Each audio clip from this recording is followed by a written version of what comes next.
Hello, all you amazing women. We're going to talk about why toxic people will never feel loved.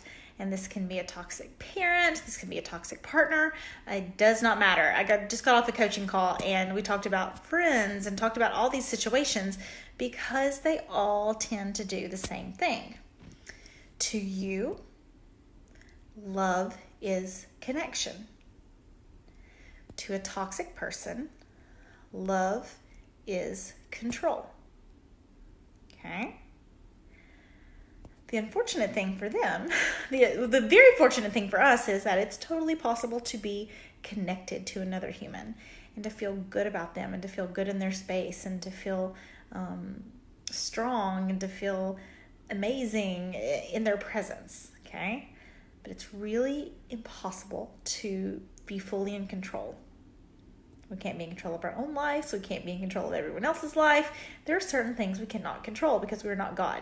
But toxic people try to act like God, don't they? They try to appear to be all-knowing, all-powerful, all-amazing, and expect you to grovel to them and to take care of them and to do the work of the relationship. They're always wanting you to do the work of the relationship. And so that's why they'll never feel loved, because they are always searching for that last piece of control. And control is always out of their grasp. So that's why toxic people never feel loved or will never feel loved. And it is sad for them, because sometimes people say, oh, I just feel sorry for toxic people. But your best pieces can constantly be used against you. And if you are good, kind, loving, and giving, then you expect people to be good, kind, loving, and giving back. And if they're not good, kind, loving, and giving back, then you're confused and you think, oh, why are they acting that way? Maybe if I try harder, they will act better. And maybe if they see how hard I'm trying and they see how much work I'm putting into the relationship and they see how much I love, how much I care, then they will eventually love me back. Okay? That's what I see women do all the time. That's what I did, right? This can be with a parent. You think, if I just get it right, they'll finally be happy. Because to you, love is about connection. But to a toxic person, love is about control. So if you ever get it right, then they lose their power. Now, I'm going to repeat that again. If you ever get it right, if you ever get pleasing them right, then they lose their power. So it's like a carrot that's always like being dangled and always the finish line's always moving another inch. You get to that place and they move the line another inch. And you get to that place and they move the line another inch. You get to that place and they move the line the other inch. And that's why you don't ever feel like it's working, because they want you to keep working.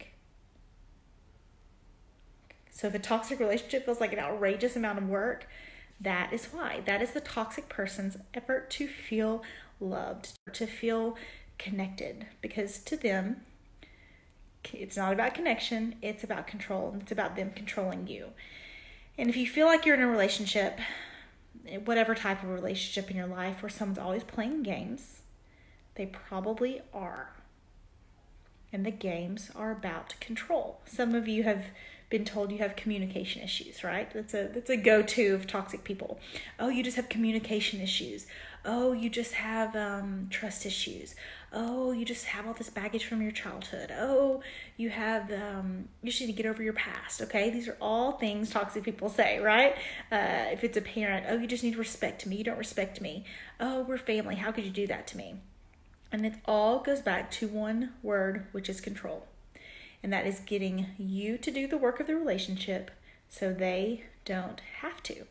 They can do that by playing victim or hero or switching back and forth from victim to hero.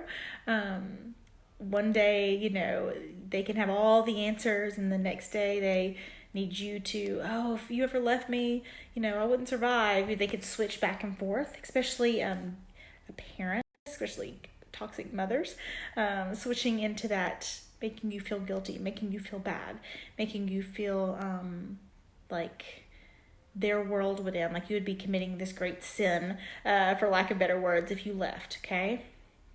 Lots of times toxic people even use threats. They'll say, oh, I'll hurt myself if you leave, or, how could I ever survive without you, or whatever that may be. And it's all a game. And the name of the game is control.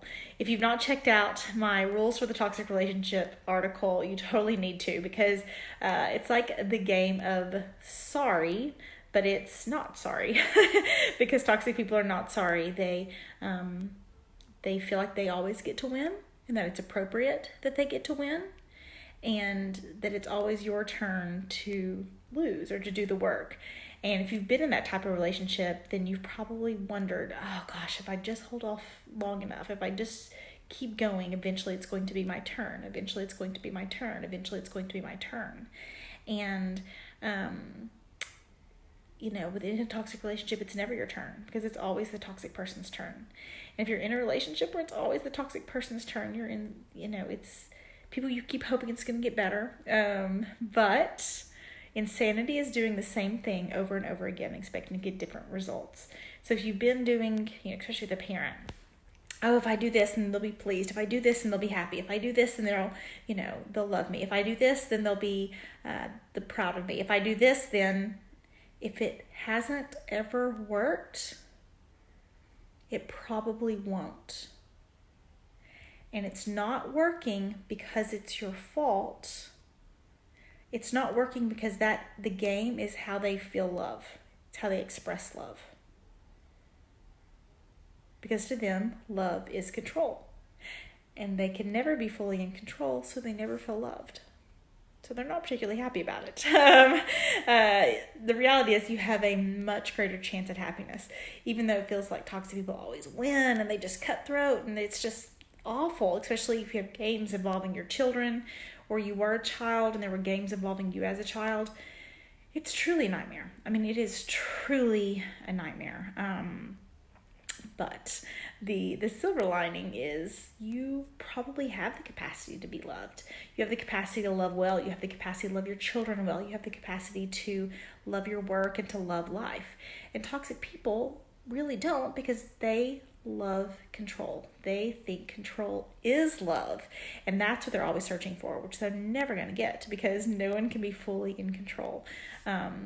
But I do want to urge you this holiday season and every day to do your best to take control of your own life, rather than passing off that control to the highest bidder, right? The closest toxic person in your life, because toxic relationships train you to feel helpless. They train you to feel like nothing will ever change. They train you to feel like your life will never change. And to break free and to find happiness, you have to get past that and really embrace control of your own life again, and hope to control of your own life, take control of your own life again. That's it. Like if you don't do that, we posted in the group about there was a Sprite bottle, a 7-Up bottle, and a Sierra Mist bottle. And it's like, oh, you go through one relationship and go through the next one and go through the next one, but all the exes have different names, but they're all the same. And especially if you grew up in a toxic household, you see people with toxic parents, and then they replicate that in relationships, and replicate that in relationships, and replicate that in relationships, because that's what feels normal to them. And it feels normal to always be giving and giving and giving and giving, and never asking for anything in return. Or it feels normal to not have boundaries, or it feels normal to feel like you have to save the person you're with, or it feels normal to think that you're unworthy, so you have to lower your standards, okay? So if that's what normal feels like to you from being in a toxic household or a toxic relationship at some point, or a toxic workplace, it can totally happen at work. If you think, oh, I'm going to give, and never expect anything back, and work 14-hour days, and all this kind of stuff, and they're going to see it, and they're going to say, man, I'm going to give that person a raise, or I'm going to promote that person. You have to learn to promote yourself.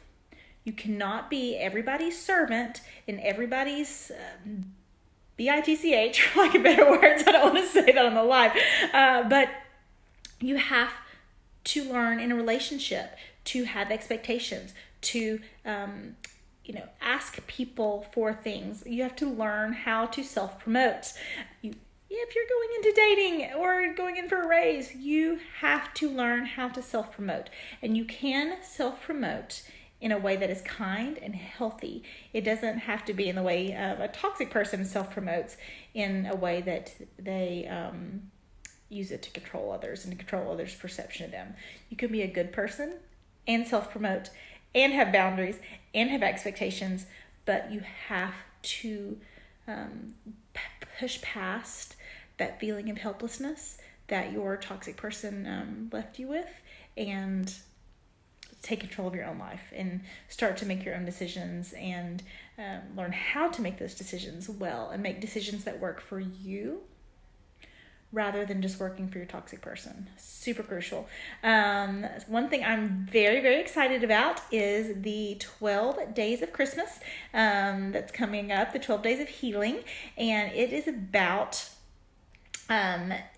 each day we're going to have a different live and different healing. You can check out the schedule in our announcement page, and a different topic, because I know the holidays are really tricky for a lot of people. It's actually kind of one of the loneliest times of the year, and I want to be here for you and to be here to support you, and to be excited about you, and excited about your journey and your possibilities for 2020. So if you've not seen that, check out the announcement.